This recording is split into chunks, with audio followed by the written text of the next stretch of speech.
그렇다면 어떤 연습을 해야 하는가? 그 중에서 특히 내 마음, 나를 해방시키는 연습은 매우 중요하다고 생각했기 때문에 제가 삼강을 나를 해방시키는 연습이라고 제목을 붙였단 말이에요. 현실에서 적용을 하는 데에는 머리로 이해하고 가슴으로 느낀 것들을 실제로 반복적으로 연습하실 필요가 있어요. 그래서 애시당초 저의 이 총 강의의 내용 타이틀도 성장 연습이잖아요.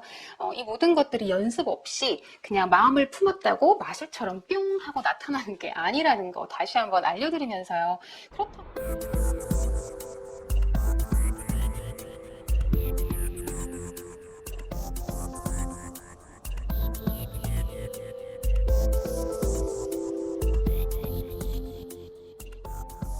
안녕하세요. 네, 나비다의 성장 연습. 내가 원하는 나로 성장하기.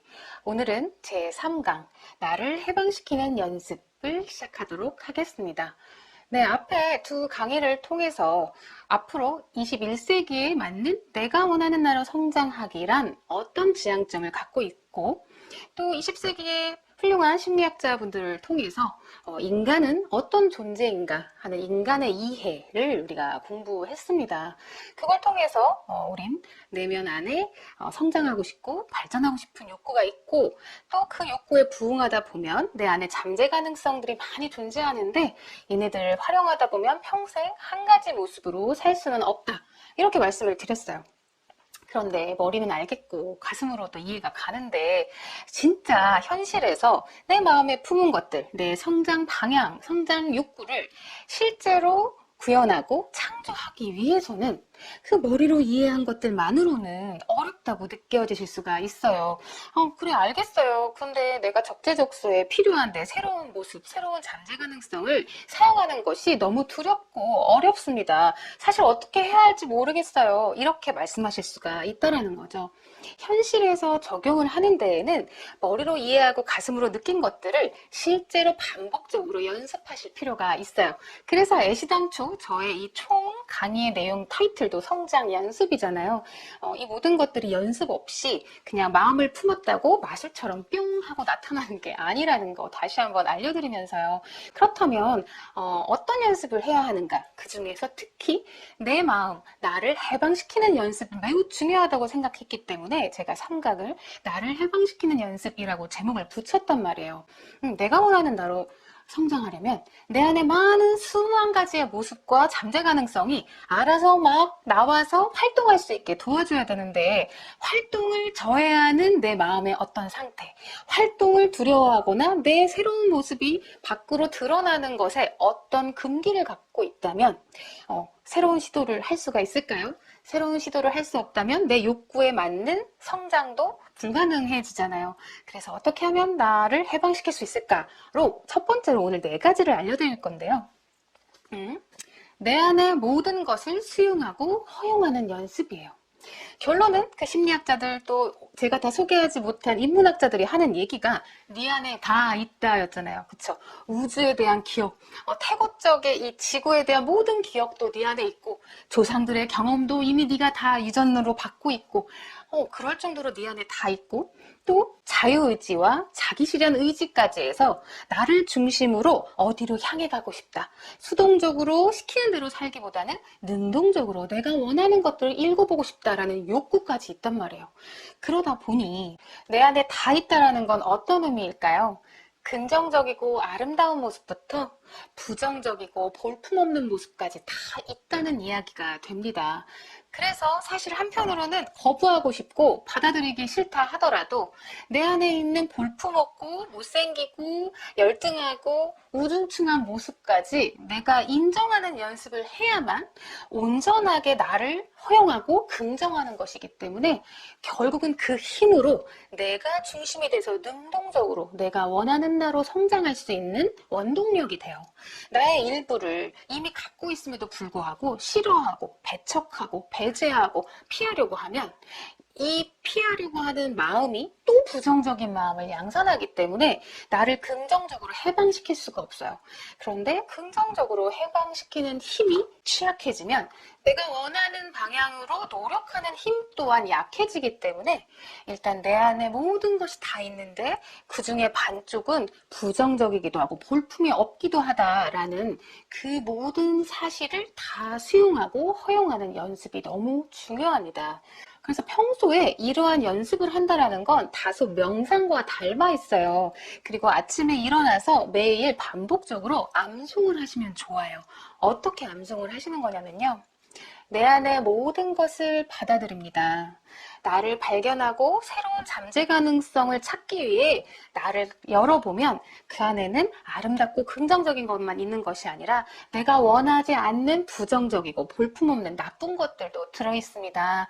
이 모든 것들을 내가 받아들이겠습니다. 이런 암송이 너무 중요합니다. 매일 그 암송을 함으로써 나를 계속 긍정적으로 바라보는 거고 순리와 이치를 인정하는 시간을 갖는 거예요. 내 바램에서 벗어나고 내가 원하지 않는 모습이더라도 내 안에 다 있을 수밖에 없다라는 이치를 수용하고 받아들이는 암송의 시간이 너무 필요해요. 그러면 내 안에 다 있고 그 안에는 내가 부정하고 싶고 만나고 싶지 않은 모습도 있다라는 내가 그런 모습을 갖춘 인간이라는 건 나와 함께하는 친구, 동료, 가족들도 같은 상황이겠죠. 모두가 우린 인간이잖아요. 그럼 내 안에만 그런 모든 것이 다 들어있는 것이 아니라 상대의 안에도 그 모습이 다 있겠죠. 아름답고 긍정적이고 좋은 모습뿐만 아니라 부정적이고 볼품없고 나쁜 모습까지 그 사람도 다 갖고 있는 거잖아요. 그래서 두 번째 이어지는 암송은 우리 모두의 모습을 받아들입니다. 이렇게 암송하시는 거예요. 내 안의 모든 것을 받아들임과 동시에 같은 인간인 우리의 모든 모습을 받아들이는 암송으로 이어지시는 거예요. 그러다 보면 어떻게 정리할 수 있냐면 따라서 너와 나는 연결되어 있습니다. 너와 나는 하나입니다. 이 암송까지 이어지시는 거예요. 다시 한번 정리해서 알려드릴게요. 내 안의 모든 것을 받아들입니다. 우리 모두의 모습을 받아들입니다. 따라서 너와 나는 연결되어 있고 우린 하나입니다. 이렇게 해서 긍정하는 연습이 바로 나를 해방시키는 첫 번째 훈련, 첫 번째 연습이 되는 거예요. 그러면서 습관적으로 거부하고 싶은 모습이 보일 때, 나 이런 모습 싫어. 내 안에 이런 모습 없었으면 좋겠어. 그런 마음이 들 때마다 이렇게 말하는 거예요. 괜찮아. 그럴 수 있어. 인간 안에 싫지만 그런 모습이 있을 수 있어. 욕심꾸러기 모습이 있을 수 있고 엄살쟁이 모습이 있을 수 있어. 더러운 마음이 있을 수도 있고 부족하고 열등한 모습이 있을 수도 있어. 괜찮아. 그럴 수 있어. 나도 그럴 수 있고 너도 그럴 수 있어. 두 번째가 모두 인간다운 모습이야. 이렇게 말해버릇 하시는 거예요. 괜찮아. 아름답고 긍정적이고 멋진 부분뿐만 아니라 그 반대편도 우리 안에 있어. 이게 바로 인간다운 모습이야. 이렇게 말하는 연습을 하시는 거예요. 그래서 매일 암송하고 습관적으로 거부하고 싶은 마음이 보일 때 이런 이야기를 내뱉는 것만으로 상당히 내 안의 모든 것을 수용하고 허용하는 연습을 하시게 될 거예요. 두 번째로는요. 어색하고 낯설고 열등한 것과 친해지는 연습이에요. 그러니까 내가 나와 친해지는 연습을 제가 한 부분으로 좀 더 주목해서 말씀드린 건데요. 내가 좋아하는 나, 내가 기분 좋게, 내가 뭔가 자신감 있는 나랑은 친해지기 쉽잖아요. 그런데 뭔가 내가 싫어하는 나야, 세상 사람들이 별로 허용해주지 않는 것 같은 나야, 내가 한동안 거부하고 보기 싫었던 나야, 이런 나랑은 친해지는 연습을 하지 않으면 자꾸 배제하고 도망다니게 되어 있어요. 이러면 결국 얘네들을 해방시켜줄 수가 없잖아요. 내가 거부했던 나에도 필요한 요소가 있을 수 있어요. 새로운 시도를 해서 새로운 모습을, 새로운 잠재 가능성을 꺼내내려면 내가 거부했던 나의 어떤 모습들 안에서 발굴될 수 있는 게 있거든요. 근데 얘네들과 친해지지 않으면 내가 원하는 나로 성장하는 것에 이것들이 방해할 수가 있어요. 예를 들면 보통 내가 어떤 것들을 주로 거부하고 어색해하고 낯설고 열등하게 느끼느냐 하면요. 사회적인 편견과 고정관념으로 인해서 자라난 시선이 나의 어떤 모습을 굉장히 어색해하고 낯설어하고 부정할 수가 있어요. 인간이 역사를, 지금 긴 역사를 통해서 공동체 생활을 해왔잖아요. 공동체 생활을 해오는 동안에 어떤 질서도 필요했을 거고 생존을 위해서 꼭 해내야만 했던 어떤 규칙들과 규율들이 있었을 수가 있어요. 그리고 그 규율이나 규칙들이 어떤 걸 금지했을 수 있고 어떤 것들을 권장했을 수가 있단 말이에요. 이거는 어떤 지역에 따라서 또 다 달라요. 서양과 동양이 다르고 바닷가냐 고산지냐에 따라서도 다르고 또 조상의 특징, 마을의 특징에 따라서도 편견과 고정관념, 어떤 금지사항들이 다 달라왔단 말이에요. 그렇게 자라온 환경에 따라서 내가 어떤 모습은 우월하고 장점으로 인식했었고 어떤 모습은 열등하고 하지 말아야 될 모습으로 여겨왔다면 평생 동안 나의 성장을 위해서 새로운 국면을 맞이했을 때 그 고정관념들이 나의 성장 방향을 또 방해할 수가 있습니다. 아주 사소한 예로 남자는 남자다워야 하고 여자는 여자다워야 해서 남자는 이러지 마, 여자는 이래선 안 돼 했던 금지사항이 있을 수 있죠. 또 역할, 엄마는 엄마답게, 아빠는 아빠답게, 선생님은 선생님답게, 학생은 학생답게 그렇게 하다 보면 어떤 부분의 모습은 계속 열등한 상태로 미숙하게 남아있을 수가 있어요.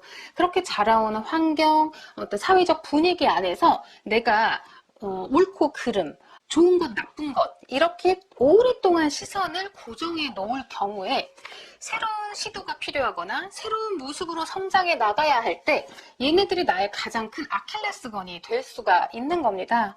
새로운 시도를 위해서 어색하고 낯설고 열등한 것들이 개발되어야 할 때 얘네들과 친해져야 되는데 이것들을 제가 5가지로 정리를 해봤어요. 일단은 당연하다고 여기고 있는 것들이 있다면 다 의심해 볼 필요가 있어요. 그러니까 사회적 편견과 고정관념을 의심하고 저항해야 된다는 거예요. 내 마음의 부름은 어떤 욕구의 단계에 따라서 다음을 알려주고 있고 나의 그런 자기 실현 의지가 잠재 가능성을 깨워내려고 함에도 불구하고 나의 이런 편견과 고정관념의 틀이 강력하면 한 발도 나아갈 수가 없는 거죠. 그래서 일단은 당연하다고 느끼는 것들도 의심해 봐야 되고 일단은 정말 그렇게 해야 하는 것이 맞나? 하고 저항해 볼 필요가 있어요. 2번째가 호기심에 마음을 여는 건데요. 궁금하다, 설레인다, 이거 어떻게 되는 거지? 나 쫓아가 보고 싶어. 이 마음을 일단 재단하시면 안 돼요. 이 호기심이 재미를 만들어주기 때문에 좀 낯설고 열등하고 어색한 나의 모습을 끌어냄에도 불구하고 그 호기심이 동기부여를 계속 해줄 수가 있단 말이에요. 그래서 호기심의 마음을 여셔야 되고 3번째, 진짜 계속 반복적으로 연습하셔야 될 거는 내가 어색해하는 모습을 의도적으로 시도를 계속 해보셔야 된다는 거예요. 예를 들어 나는 늘 사람들을 보살피고 따뜻하게 배려하고 이런 모습에 익숙해져 있어 내가. 새로 시도하고자 하는 성장 방향이 어떤 냉정함과 단호함이 필요할 수가 있잖아요. 그럼 얼마나 어색하겠어요. 사람들을 돌보고 따뜻하게 마음을 주고받았던 그런 역할을 많이 했던 내가 냉정하고 단호한 모습으로 앞으로 성장하고자 한다고 하면 그 어색한 내 모습을 자꾸 꺼내서 시도해 보셔야 되는 거죠. 냉정하고 단호한 모습을 자꾸 사용해 보셔야 돼요. 연습을 하셔야 된다는 거고 이걸 달리 또 표현하면 내가 잘 못하는 것을 의도적으로 시도해 보신다는 거죠. 반대로 그동안 나는 좀 손 크게 듬성듬성 적당히 크게 무언가를 처리해 나갔어. 근데 앞으로 내가 새롭게 시도해야 될 내 모습이 섬세하고 꼼꼼해야 해. 그렇다면 나 그거 잘 못할 거 아니에요. 그 잘 못하는 꼼꼼하고 섬세한 모습을 어떻게 해야 돼요? 연습하셔야 되잖아요. 시도를 자꾸 해보셔야 되는 거고 그러면서 만나는 지점이 뭐겠어요? 부족하고 어설픈 나라는 거예요. 아직 초보자의 모습인 거죠. 그런 초보자의 부족하고 어설픈 모습과 또 친해지는 연습, 익숙해지는 연습을 하셔야 된다는 거예요. 내가 원하는 나로 성장을 하려면 내 안에 아무리 잠재 가능성이 이만큼 있어도 걔네들을 꺼내서 열등하고 어색하고 낯설지만 잘 못함에도 불구하고 막 미숙하지만 해보셔야만 얘네들이 가능성이 실제화 된다라는 거. 그래서 그렇게 부족하고 답답하고 어색하고 낯선 나와 친해지셔야 한다는 거 아시겠죠?